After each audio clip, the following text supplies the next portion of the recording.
Yeah, that's awesome, Rich. And then obviously during your time in Tampa, an opportunity came about to join the home shopping network in the sports programming department. How did that opportunity come about? You know what? I was in the right place at the right time. Sometimes location is your best friend, like it is in real estate, I guess. One other thing that I like to say all the time is the best ability is availability.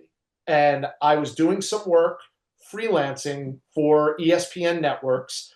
I was doing most of my work on the weekends. I was making so much more money freelancing that I was able to leave the job that I came down to Tampa Bay for as the sports director of a local cable channel. So I left that job. I was working mostly on the weekends and kind of piecemealing things as I went along. And there was a job opportunity that came across from a local agent, not even a national agent, just a local agent who was familiar with my work, and said, there's this new thing that the Fox network is starting, and it's called Fox Sports. And they're looking for a sports host. And I said, well, where is it? Is it in Los Angeles? And they said, no, the reason that we're calling you is they're using a studio inside Home Shopping Network, which is based in St. Petersburg. And they're doing the show out of there. And that just piqued my interest. And I said, Fox Sports sounds good to me. Local sounds even better to me. Let me check it out.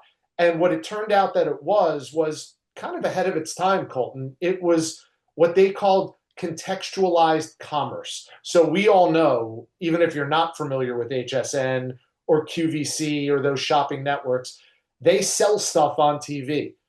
What Fox Sports Net wanted to do when they were first starting out was they wanted to get their sea legs about them. They were brand new and ultimately trying to compete with ESPN. And so they said, we will do shows that look like they're sports related, even if they're not completely down the path that we want to go. And what the show that I ended up auditioning for and getting was a show called The Daily Sports Source.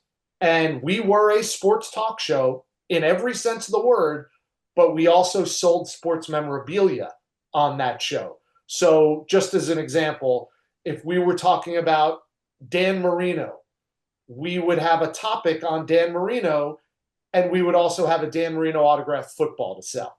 If we were talking about Peyton Manning, same thing. We would do interviews with athletes and coaches. And then adjacent to that, we would be able to sell sports memorabilia. So HSN combined with Fox Sports Net to put this show together, and I was the host that was tabbed for that in its very early stages. After a year, that show went away. But HSN, having gotten to know me because I was literally using their studios for a year, came and said, we just won the NFL marketing contract. We would love for you to be our sports host. And even though I just got done with this year selling stuff for Fox Sports Net, I said, I'm a sportscaster. I don't sell stuff on TV. And they made me an offer, quite honestly, Colton, I couldn't refuse. I traveled with Monday Night Football. We did a show live on the field of every Monday Night Football game for 2 straight years. Unfortunately, right after that is when 9/11 happened. So that whole business model went away for, circumstances completely out of our control, obviously. But that set the stage for the next 6 years. I was, as you said, their sports host. And while there wasn't a lot of opportunities for me to do things that I felt were helping me grow as a sportscaster, I learned some super valuable things, interview skills, because I got to interview some tremendous athletes, coaches, former athletes, legends of sports in that context. But I was still interviewing them. I was still flexing my journalism muscles. But I also learned what it was like to do live television without a teleprompter and without a net. There was nothing to fall back on except my extemporaneous communication skills. And that taught me a ton. And for those 6 years, that's what I did. And while I left, because I knew if I didn't leave, I would probably never leave, I was still young enough in my 20s that I felt like I need to do something that is more geared toward what I dream of uh, early on in my life, or else I'll regret it for the rest of my life. So I took a gamble and I bet on myself, and I was able to parlay those experiences and whatever I had put on tape into jobs that were more in the conventional sportscasting space. But I used to think of HSN as, something that I hid from people. I don't want anyone to know I did that. That's embarrassing. Now I wear it as a point of pride because I don't think there's any other ESPN broadcaster who could say, I also worked at HSN or QVC. Well, that makes me one of one. And that's what everybody in TV should be looking to do.